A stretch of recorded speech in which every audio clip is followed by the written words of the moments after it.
Hello meet miss Mithun. நான் தான் Mithun stall சேனலுக்கு உங்களுக்கு வரவேற்கிறேன் கைஸ். இன்றைக்கி என்ன பார்க்க போகிறோம் அப்படின்னா, நம்மளோட அரக்கனும் அவங்களோட தங்கச்சியும் வந்து ஒரு இன்டர்வியூ கொடுத்துருக்காங்க. அந்த இன்டர்வியூ பார்த்து ரியாக்ட் பண்ணுங்க அப்படின்னு சொல்லியிருந்தீங்க. நான் வந்து ரேண்டமாக 2-3 ஷார்ட்ஸ் பார்த்தேன், அதை மட்டும் நான் டவுன்லோட் பண்ணி வச்சிருக்கேன். அந்த ஷார்ட்ஸை பார்த்து நம்ம ஃபஸ்ட்டு ரியாக்ட் பண்ணலாம். அது எப்படி இருக்குது அப்படிங்கிறத நீங்கள் சொல்லுங்கள். அதுக்கப்புறம் அந்த முழு இன்டர்வியூ பார்த்து ரியாக்ட் பண்ணுறதா வேண்டாமா அப்படிங்கிறதையும் கமெண்ட்டில் சொல்லுங்கள். இப்போ ஃபஸ்ட்டு என்னோட நடிப்பாக இருக்கணும் அவங்க தங்கச்சியும் அவங்களுக்குள்ளே இருக்கக்கூடிய அந்த பந்த பாசம், அந்த பிக் பாஸ் கதைகள், அதெல்லாம் பார்த்து அப்படியே நான்லாம் மனசு குளிர போகிறேன். நீங்களும் மனசு குளிர போகிறீங்க. சீரியஸாகவே இது ஒரு ஹார்ட் வார்மிங்கான ஒரு ஹார்ட் வெல்மிங்கான ஒரு வீடியோவாக இருக்கும் அப்படின்னு நினைக்கிறேன். வீடியோ பார்க்க போகலாமா நண்பர்களே? வீட்டுக்குள்ள போனது எனக்கு அப்படியே கண்ணு கலங்கிருச்சு. சபரி இவங்களெல்லாம் பார்த்த உடனே ஏன் கண்ணு கலங்கிருச்சு? வீட்டுக்குள்ளே போனோடனே இந்த ஏசிலாம் பார்த்த உடனே ஆகா மறுபடியும் நம்ம ஏசிலாம் இருக்குது, வெயில் காலத்தில் தாங்க முடியல, பரவாயில்ல நம்மளுக்கு ஏசிலாம் போட்டு விட்ருக்காங்க அப்படிங்கிற மாதிரியான ஒரு குஷியா? ஐயோ சிஸ்டர் தங்கச்சி இருக்கிற இடம் அது. ஒவ்வொரு இடமும் எடுத்துக்கங்க. ஆக்சுவலாக அடங்கப்பா அவங்க தங்கச்சி தூண்லையும் இருப்பாங்க, துரும்புலையும் இருப்பாங்க. பெரிய நாரத பெருமாள் தான் அவங்க தங்கச்சி. பார்க்குறதெல்லாம் நாரதர் வேலை. இதுல கடவுள் ரேஞ்சுக்கு பில்டப்பு. நானும் பார்வம் தான் அந்த வீட்டுக்கு உயிர் கொடுத்தவங்களே. உங்களுக்கு தெரியாதது கிடையாது. ஆமாம், எங்களுக்கு தெரியாதது கிடையாது. இவங்க 2 பேரும் தான் உயிர் கொடுத்தாங்க. அது வரைக்கும் அது வந்து ஒரு நான் லிவிங் வீடுங்கிறது ஒரு நான் லிவிங்கான ஒரு விஷயங்க. அதுக்கு உயிர் கொடுக்கறது தானே. அதுவா டாக்டர் வேற சொல்லவே தேவையில்லை. அவர் எப்படி பயங்கரமாக உயிர் கொடுப்பாரு, எப்படி உயிர் எடுப்பார், எல்லாமே நமக்கு தெரிஞ்சது தானே. உயிர் கொடுத்தவங்களே. அப்போ பார்வை மட்டும் இல்லாமல் நான் மட்டும் உள்ளனா எப்படி இருந்திருக்கும்? எப்படி இருந்திருக்கும்? அரை உசுறு மாதிரி சுற்றிக்கிட்டு இருந்திருக்கும். அரை உசுறு இருந்திருக்கும். அவ்வளோதான் விஷயம். புரியல எனக்கு. பார்வை இல்லாமல் நான் மட்டும் இருந்தேன்.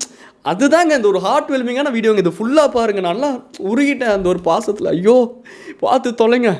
அல்ட்ரா நல்லாயிருக்கும். அல்ட்ரா நல்லாயிருக்கும். எவ்வளவு நீ நினச்சி பாரு. அந்த எல்லாரும் அப்போ கூட ஒருத்தன் கிண்டல் பண்ணான். எல்லாரும் பேரையும் சொன்னாங்க யாரை பிடிக்கும்ட்டு. அப்போ கூட ஒருத்தன் கிண்டல் பண்ணலன்னா ஊருப்பட்ட பேர் கிண்டல் பண்ணாங்க. அந்த ஊருப்பட்ட பேர் உங்கள் கண்ணுக்கே தெரியாது. இது வந்து அந்த திவோகர் மேனியாங்கிற அந்த உலகம் ஒன்று இருக்குது, தனி பிளானட்டு. அதை சார்ந்து சில விஷயங்கள் பேசிகிட்டு இருக்காரு. நம்ம உலகத்தில் நடக்கல. வாட்டர்மெலன் பேரை சொல்ல யாருமே ஊன்னு அழுகிற மாதிரி எழுதிட்டு சொன்னா. அப்ப கூட சொன்னா அப்படி என்ன சொன்னா அப்படின்னா பாரு இருந்த உன் பேரை சொல்லியிருக்க, நீ அது பேரை சொல்லி. ஆமா 2 பேரும் மாறி மாறி டீம் போட்டுட்டு அப்புறம் மற்றவங்க எல்லாம் குரூப்பிசம் சொல்ல வேண்டியது. வெளியே வந்து இன்டர்வியூல உட்காந்துக்கிட்டு நீ இருந்தா பாரு பேரு சொல்லி பாரு பாப்பா சாமி டேய் ஒரு பன்ரோட்டாக்கு ஆசைப்பட்டு உங்க பாச மலையெல்லாம் பயங்கரமா இருக்குது சொல்றேன். தேவையில்லாத அன்னைக்கு எது எப்படி இருந்தாலும் உங்களுக்கே தெரிஞ்சிருக்கும். எதுனாலும் ஃபர்ஸ்ட் ப்ரிஃபரன்ஸ் பாருன்னு தான் எனக்கு வரும். பாரு பேர் தான் நான் அன்னைக்கு சொன்னேன். அப்படி இருக்கும்போது மேலே பார்க்கும்போது டெம்பரேச்சர் கொஞ்சம் ஜாஸ்தியாகுது. நான் வெளியே போனால் கருத்துருவேன். இன்றைக்கி சன்ஸ்க்ரீன் ஏன் கண்ணு மேலே தான் பார்த்து பேசுமா? கேமராமேனை பார்த்து பேசுகிறேன். என்ன பெருமை அடுத்து என்ன பீத்தி தள்ளலை, என்ன பெருமை பேசலாம். கொஞ்சம் கேப் விட்டாலும் இவன் எடுத்துருவாளே சைடில், அவள் வாயை திறந்தானா நம்ம மூட முடியாது. என்னென்னமோ யோசிக்கிறார் அண்ணன் மேலே பார்த்து பாவத்தை. சுச்சுவேஷனில் உள்ளுக்குள்ளே போய் நான் அழுகலாம் மாட்டேமா. அதே மாதிரி அவ்வளோ ஈஸியாக வந்து யார்ட்டும் எமோஷனலாக பழகவும் மாட்டேன். எனக்கு அவ்வளோ பிடிச்சிருந்துச்சு. பார்வை வந்து பார்த்தீங்கன்னா பார்த்தோம் நாங்களே அதை பார்த்தோம். எவ்வளோ உங்களுக்கு பிடிச்சிருந்துச்சு அப்படின்னா தங்கச்சின்னு சொல்லிட்டு தோள்பட்டில் கிரிப்பியாக போய் சாயிருது. நானே உன்னை கண்ணி கட்டிக்கிறேன் அப்படின்னு போக வேண்டியது. மறுபடியும் வெளியே வந்து இன்டர்வியூ கொடுத்துக்கிட்டு தங்கச்சிங்கிற என்னென்னமோ பண்ணுறீங்க. நான் எவிக்ட் ஆனப்போ வந்து பார்த்தீங்கன்னா நிறைய பேர் ஃபோன் பண்ணி மக்கள் ஐயோ உங்கள் காம்பினேஷன் சூப்பர் எனக்கும் நான் உங்களை மாதிரி பாரு மாதிரியே உங்கள்கிட்ட வரணும். உண்மை பாரு மாதிரி உங்ககிட்ட வரணும் அப்படின்னாங்களா? ஒரு பாருக்கே தாங்கல தமிழ்நாடு. இதில் எத்தனை பாரு என்ன? தயவு செஞ்சு இந்த பாருவை உருவாக்குற வேலையை விட்டுருங்க. பாருக்கு பிரியார் வெளியெல்லாம் இல்லைடா.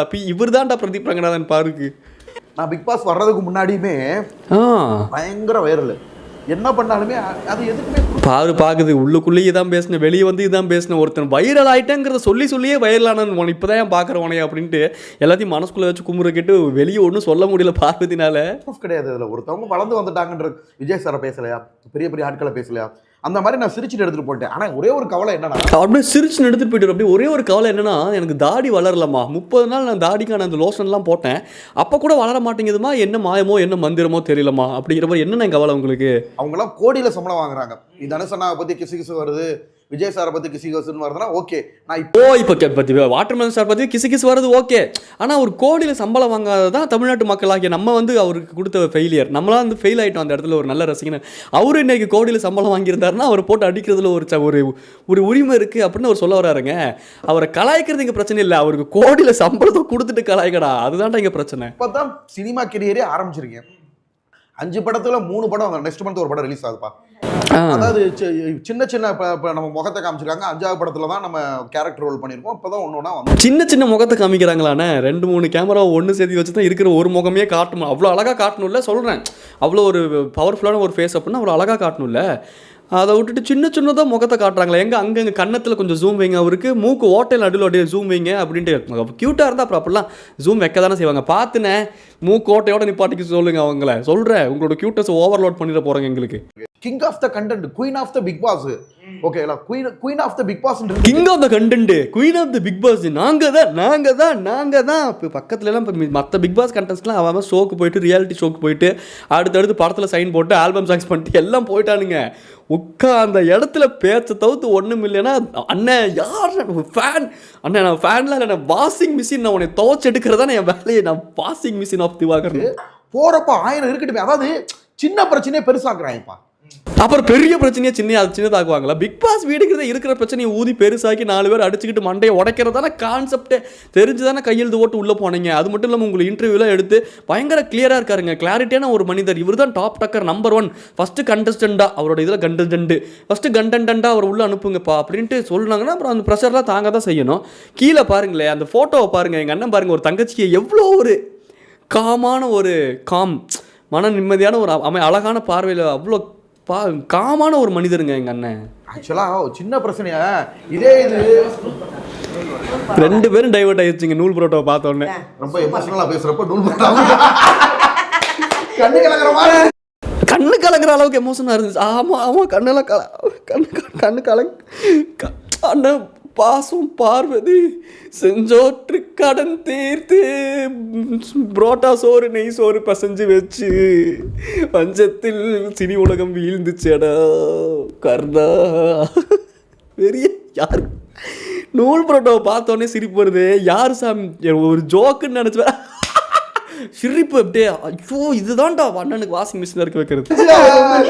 ஆக்சுவலாக உண்மையை சொல்ல வரேன், அப்போ வந்து குயின் ஆஃப் த பிக் பாஸ்ன்னு இருந்த ஒரு அப்பா சாமி நூல் புரோட்டாவெல்லாம் பிச்சு போடுறதுக்கு பெருமை பீத்திட்டு தான் அடுத்த வேலையை திங்கிறதா இருந்தாலும்.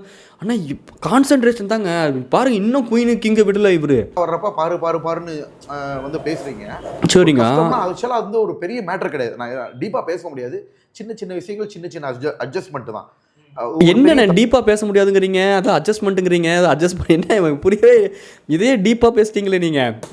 பிக் பாஸ் அட்ஜஸ்ட் பண்ணி தான் பிக் பாஸ்க்குள்ளே போனால் அந்த அட்ஜஸ்ட்மெண்ட்ஸில் இருக்கணும் அப்படி சொல்ல வரீங்க அதானே? அது புரியுதுண்ணே, அது புரியாமலாம் அப்படி தப்பு கிடையாது, எல்லாமே நடந்திருக்கு. ஓகேவா, ஈவன் வந்து தப்பாக இருக்குண்ணே, எல்லாமே நடந்திருக்கா? கன்றாதி துஷார் இருக்கான் இல்லையா, அவனுக்குலாம் உடம்பு முழுக்க ரத்த காயம் ஒரு டாஸ்க்ல. ரொம்ப தப்பா இருக்குண்ணா. என்னன்னா இது பிக் பாஸ் அட்ஜஸ்ட்ங்கிறீங்க, எல்லாமே நடந்திருக்கீங்க. துஷாருக்கு உடம்புல ரத்த காயங்கிற அளவுக்கு வாட்டர் மெலன் ஸ்டார், இதெல்லாம் ஒரு வெறி செயல் இல்லை. டாஸ்காக இருந்தாலும் கொஞ்சம் காமாக விளையாடணும்ல.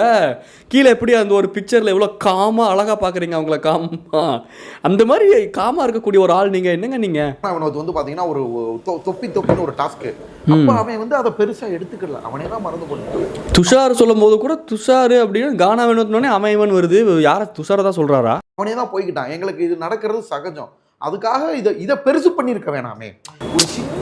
போய் ஆளாளுக்கு பெருசாகி என்னை விட ரொம்ப பெருசாயிட்டாங்கம்மா அப்படிங்கிற மாதிரி என்னென்னமோ பேசு. சின்ன வயசு அவன் பெர்ஸ்பெக்டிவ்ல இருந்து பார்க்கும்போது எல்லாமே எங்கள் சின்ன வயசுமா தான் இருக்குது. என்னோட பெர்ஸ்பெக்டிவ் எனக்கு அது பிடிக்கல, எனக்கு அது அநாயகமாக இருக்கு அப்படின்னா எனக்கு அது பெரிய விஷயமா இருக்கும், நான் தட்டி கேட்க தான் செய்வேன். அதை நம்ம அக்செப்ட் பண்ணிக்கிறது தானே சின்ன விஷயம். அதை அக்செப்ட் பண்ணிக்காம இன்னமும் கேமரா முன்னாடி உட்காந்து ஒத்து ஊதிக்கிட்டு இருந்தா அதுதானே பெரிய விஷயம். யாருன்னு பெருசுக்கும் சின்னதுக்கு சின்ன வித்தியாசமே தெரியாமல் சுற்றிக்கிட்டு இருக்கேன்.